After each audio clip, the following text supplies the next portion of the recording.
Hello students, today we will start the chapter 4, that is working with queries.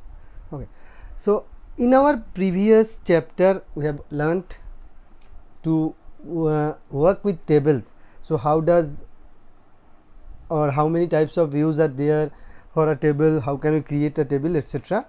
This time we will study about the queries. So first thing is, what is query? In general, a query is like a simple question that one asks to find a specific information from the database. Okay. So in general, what is query? So a query is a simple question. Okay. In MS Access also, the query is basically some search condition based on which we the database is displaying the data. Okay. So what is query in MS Access? In MS Access, when we build a query, we define specific search conditions that we can use queries to view, change, summarize and analyze specific data in different ways. Okay. So in our daily life, we make several types of queries to get specific information. Okay. Similarly, we give some search condition or queries to the database to display some specific data. Okay. So basically queries are made on tables and the results are displayed also in the form of a table. Okay. So that is in a table matlab, that is in a group of rows and columns. Okay. So Microsoft Access provides various types of queries like select query, parameter query, cross tab query, action query, structured query, language or SQL query, etc. Okay. Next thing is setting a relationship between tables. How can we set relationship between two tables? So first, to doing that, we have to know what relationship is. A relationship is a link that associates a field in one table with the same field in another table. Okay. What is relationship? It is basically a link that associates a field in one table with the same field in another table. In MS Access, we can store data in multiple tables. To bring that information together, we need to define a relationship between the tables. Okay. So how does a relationship works? A relationship works by matching fields with the same name in both the tables. Okay. So in most cases, these matching fields are the primary key from one table that uniquely identifies each record in a table, and a foreign key. So what is foreign key? A foreign key is the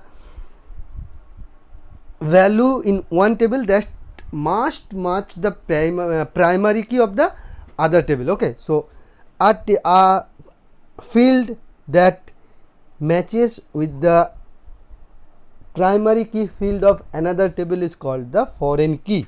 Okay. So how can we create a relationship? So let us take an example. Okay.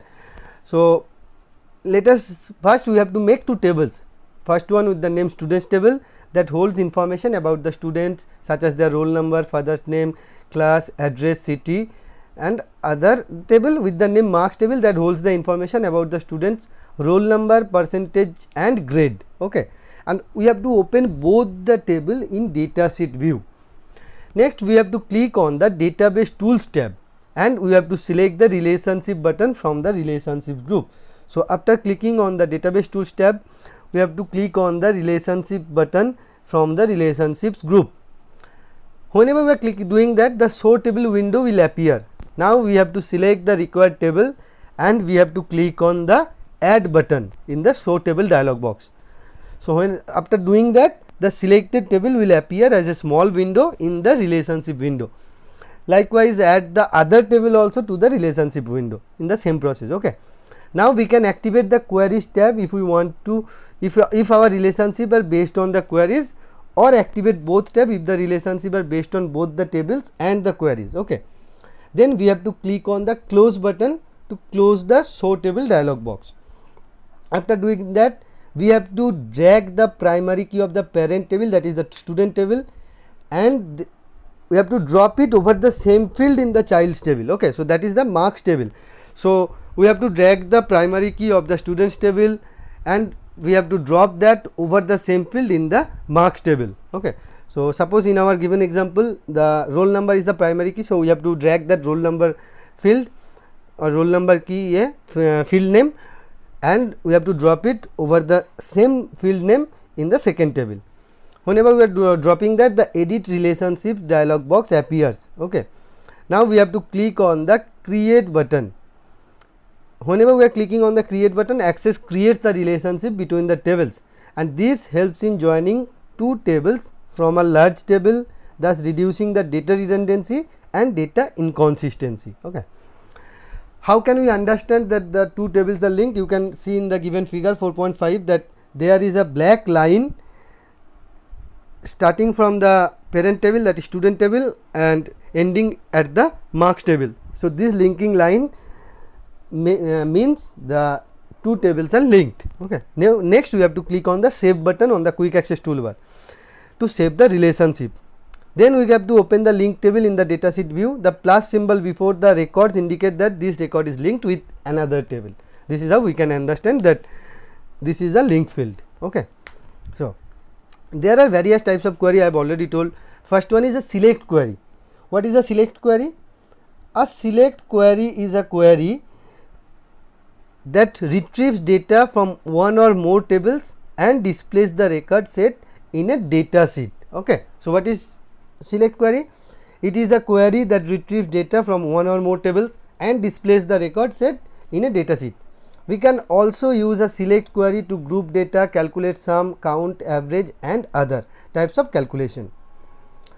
Next is parameter query. A parameter query is a type of select query that prompts us for input before it runs. Okay. So then the query, what the query does? The query then uses our input as the criteria. Okay. So whatever input we are giving in parameter query, that is used as the criteria of the query or the conditions of the query.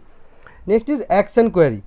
An action query creates a new data table or alters our data or database by adding, deleting, updating, and appending data from it. Okay. So this is what an action query. Next is cross tab query. A cross tab query uses row and column headings so that we can see our data in terms of two categories at once. Okay. So these are the four basic types of query. Next thing is, how can we create a query? Access provides two methods to create a query. First one is by using query wizard and the second one is using the query design. So how can we create a query in design view? Okay. Design view gives us more control over a query. First we have to open the database and we have to click on the create tab on the ribbon. Now we have to click on the query design command in the queries group. Okay. So after going to create tab, we have to click on the query design command in the queries group. Whenever we are doing that, the show table dialog box is displayed, from which we can select the tables or the queries to add to the query design. Next we have to select the table from the show table dialog box on which we would like to run a query, and then we have to click on the add button, and then we have to click on the close button. Whenever we are doing that, the selected table will appear as a small window in the upper section of the query design, that is object relationship pane. Then the selected query table is displayed a list of fields. Now we have to double click on the field names that we would like to add in the query. They will be added to the design grid in the bottom part of the screen. Okay. So I have already told you that a database window is having two pane, upper pane and lower pane. So the bottom part of the screen is known as the design grid. We can also add fields to the query by dragging them from the field directly from the field list to the design grid. The design grid is similar to a spreadsheet with columns representing each field in the query. Okay. So let us understand the design grid. What are the components of the design grid? First one is field. Field is the first row of the design grid that displays the selected file names from the table. Okay. Next is table. What is table? The name of the existing table is given beneath the each field name. Next, sort. Sort is a property that is used to filter the data either in ascending or in descending order. It is basically an optional property. Next is show. The show row displays a check mark. The fields with check marks display the information when the query is being run. Okay. So to hide the field during the runtime, we have to deselect the check mark by simply clicking on it. Next is criteria. Criteria is the condition on the basis of which the records will be filtered in the query output. And next is OR property. OR property is used to set multiple criteria in a query. So suppose we want to filter some data on the basis of more than one queries, then we have to use this OR property. Okay. So next thing is specifying simple criteria. How can we specify simple criteria? We have to specify the condition in the criteria row of the design grid, and the data will be filtered accordingly in the query output. Okay. So let us understand it with the help of example. Okay. So first, to view the roll numbers and the names of students of class 8, we have to double click on the required fields in the table. Then we have to move our cursor to the criteria row, and we have to type the criteria equal to 8 in class field column. Next, we have to click on the sort property in the F name column and set it in the ascending order. Next, we have to click on the save button on the quick access toolbar to save the query. Whenever we are clicking on the save button, the save as dialog box will appear. This we have to specify the query name on that dialog box, and we have to click on the OK button. Whenever we are doing that, the query name will appear in the navigation pane. We have to make sure that we have selected all access objects option from the drop down menu in the navigation pane. Now we have to click on the close button of the query window to close the query. Now we have to double click on the query name to view the query output. The query result will be displayed in the queries datasheet view, which look like a table. Okay. Next,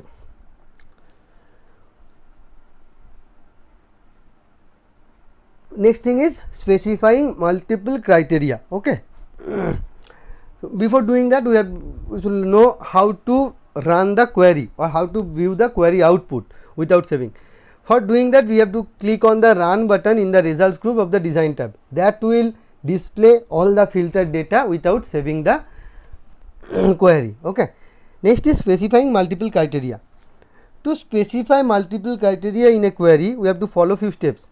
Suppose we want to see the records of class 8 as well as class 9, then we have to move the cursor to the criteria row and type the condition equal to 8 in class field. Then we have to type the second condition, that is equal to 9, in the OR row of the same column. Okay. So if each row has having a OR column, each column is having a OR row. Now we have to type the second condition, that is equal to 9, in the OR row of the same column. Okay. Now we have to run the query by clicking the run command on the design tab, and we can observe the output. Okay.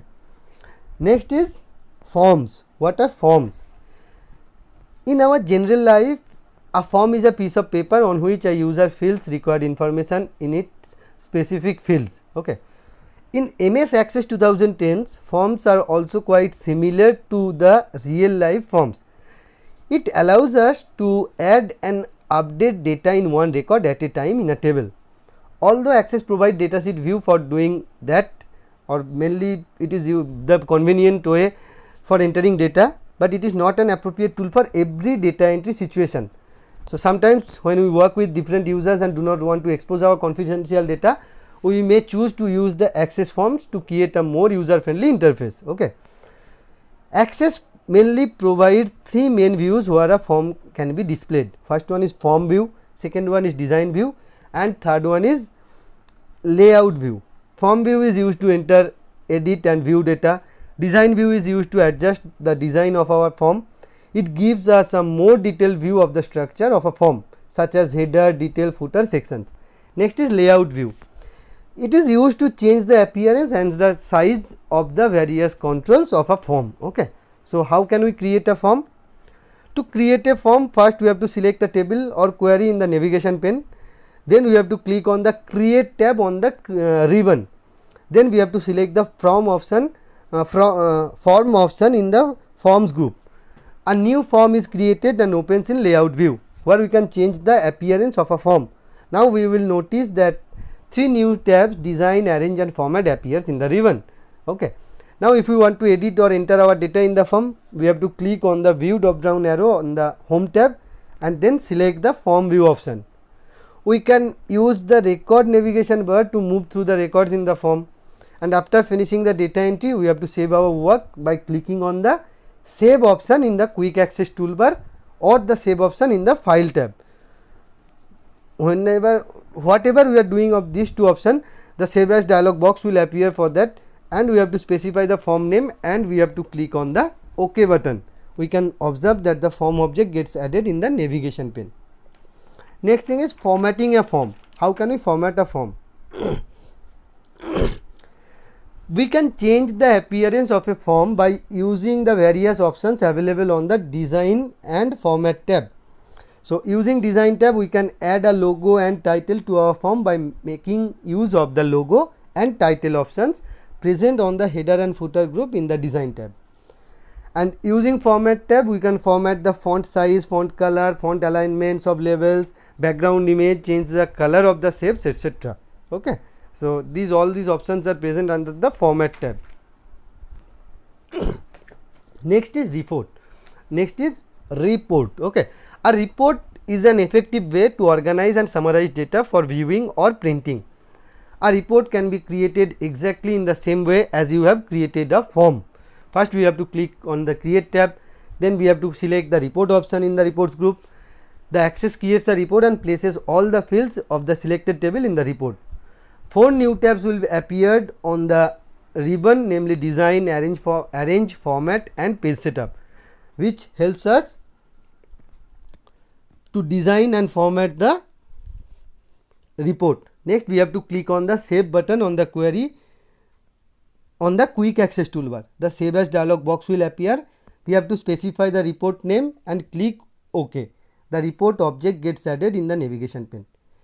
Next is formatting a report. How can we format a report? Okay. Similar to a form, we can format a report using the options present on the design and format tab. Okay. The process is same. Next is printing a report. How can we print a report?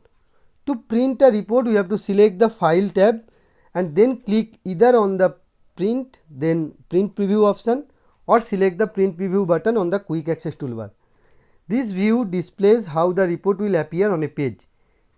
It also allows you to choose the page orientation and page setup, etc.